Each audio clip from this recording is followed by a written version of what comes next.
Messieurs les journalistes, mes chers compatriotes, c'est avec une forte conviction et une immense responsabilité que je m'adresse à vous ce soir, à la suite de l'annonce de la décision prise par le gouvernement de la République du Tchad concernant la rupture de l'accord de coopération militaire entre notre pays et la France. En effet, depuis plusieurs décennies, le Tchad et la France entretiennent une coopération dans plusieurs secteurs, notamment dans le domaine militaire. Cette rupture ne concerne que l'accord de coopération militaire dans sa configuration actuelle.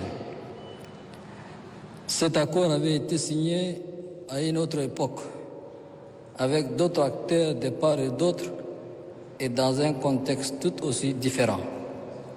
Il visait à répondre aux défis communs d'une autre conjoncture nationale, régionale et internationale.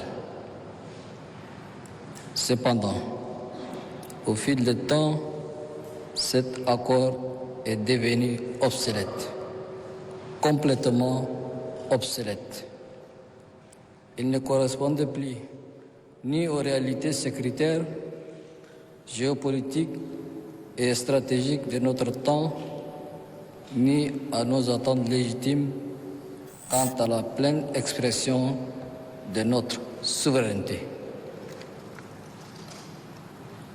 De la même manière, il ne nous apporte aucune valeur ajoutée réelle sur le terrain militaire où nous faisons face seuls à des défis variés et sérieux, notamment des attaques de dimension terroriste. Des défis sécuritaires nationaux et régionaux devant lesquels nos forces de défense et de sécurité se sont illustrées par une vaillance jamais démentie et une détermination sans commune mesure. Elles ont démontré et prouvé à chaque fois que cela est nécessaire et partout elles ont été déployées qu'elles sont plus que capables de défendre l'intégrité de notre territoire et d'assurer la sécurité de nos concitoyens, voire contribuer efficacement à lutter contre le terrorisme à l'échelle régionale. Désormais, elles sont appelées à intégrer la nouvelle donne issue de la rupture de cet accord sur année qui, dans les faits concrets, ne change absolument rien.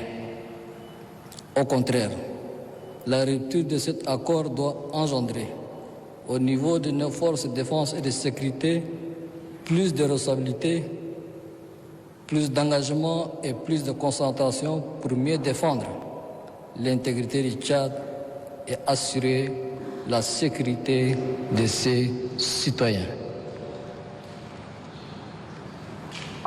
Chers compatriotes, hommes de médias, cette décision n'a pas été prise de manière légère. Elle résulte d'une réflexion approfondie et d'une évaluation minutieuse. Elle répond à un engagement pris devant le peuple tchadien à travers mon projet de société ayant mis en exergue la promesse de bâtir des relations réciproques et équilibrées avec les pays frères et amis dans un esprit d'indépendance et de respect de la souveraineté des États.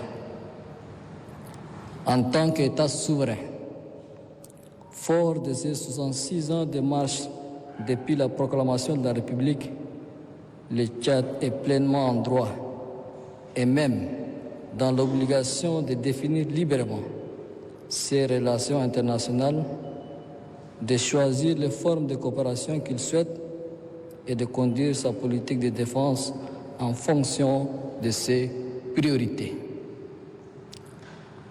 Nous avons ainsi décidé de mettre un terme à cette coopération militaire pour réorienter notre partenariat avec la France sur des domaines qui auront plus d'impact positif sur le quotidien de nos populations respectives. En outre, cette décision s'appuie sur plusieurs facteurs, parmi lesquels je cite: absence de réciprocité. La présence militaire française au Tchad ne se fonde pas sur une base réciproque. Le Tchad ne doit plus accepter aux autres ce qui ne lui est pas accepté par ces autres. C'est le sacré principe de réciprocité. Nécessité de réparation. Il est désormais primordial pour le Tchad de réparer les imperfections dans ses relations internationales. Choisir en toute indépendance les formes et les partenaires de sa coopération internationale selon ses priorités nationales.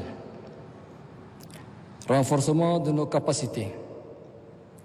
Cette rupture fait partie de notre volonté de bâtir une armée tchadienne en face, avec toutes ses responsabilités, plus autonome, plus engagée et plus responsable dans l'accomplissement de sa mission régalienne de défense de la patrie. Mes chers compatriotes, hommes des médias, je tiens à préciser, pour lever toute ambiguïté, que cette décision de rupture ne constitue en aucun cas un rejet de la coopération internationale ni une remise en question de nos relations diplomatiques avec la France. Nous restons ouverts à des échanges constructifs avec l'ensemble de nos partenaires, y compris la France. Et c'est dans le but d'établir de nouveaux cadres de coopération fondés sur les principes universels qui régissent les relations internationales. Par ailleurs, nous réaffirmons notre ferme engagement à poursuivre la lutte contre le terrorisme et à œuvrer pour contribuer à la sécurité régionale en étroite collaboration avec les pays voisins et toutes les nations qui partagent ces préoccupations. Le Tchad continuera de jouer tout son rôle et d'occuper toute sa place au sein des initiatives de renforcement de la paix et de la sécurité sur le continent africain en particulier et à travers le monde en général. Toutefois, notre priorité absolue reste la protection de notre peuple et de notre territoire. Je vous invite, mesdames, messieurs, à appréhender cette décision dans son contexte approprié. Il s'agit de renforcer notre souveraineté, de repenser nos relations internationales et d'assumer notre responsabilité dans l'édification d'une paix durable, tant au Tchad qu'au sein de notre région. Nous continuerons à travailler avec tous les partenaires dans l'esprit de respect mutuel. Nous appelons nos alliés à soutenir notre démarche et à accompagner le Tchad dans la consolidation de ses capacités de défense et de sécurité. Pour conclure, le gouvernement est instruit pour procéder à la mise en œuvre de ces décisions en prenant attache avec la partie française. Pour finir, mesdames, messieurs les journalistes, mes chers compatriotes, cette rupture de l'accord de défense avec la France s'inscrit dans le cadre d'une réévaluation nécessaire de nos priorités stratégiques. Le Tchad n'est nullement dans une logique de remplacement d'une puissance par une autre, encore moins dans une approche de changement de maître. Notre pays croit avec foi en sa capacité de défendre son intégrité et assurer la sécurité de ses citoyens et leurs biens. Cette décision constitue donc un acte souverain, mûrement réfléchi, entièrement assumé, visant à renforcer notre indépendance nationale et répondre à un engagement fort pris devant le peuple tchadien. Je vous invite donc à porter ce message à la communauté nationale et internationale dans un esprit de patriotisme et de professionnalisme. Que Dieu vous bénisse. Que Dieu bénisse le Tchad, pays de Toumaï, berceau de l'humanité. Je vous remercie.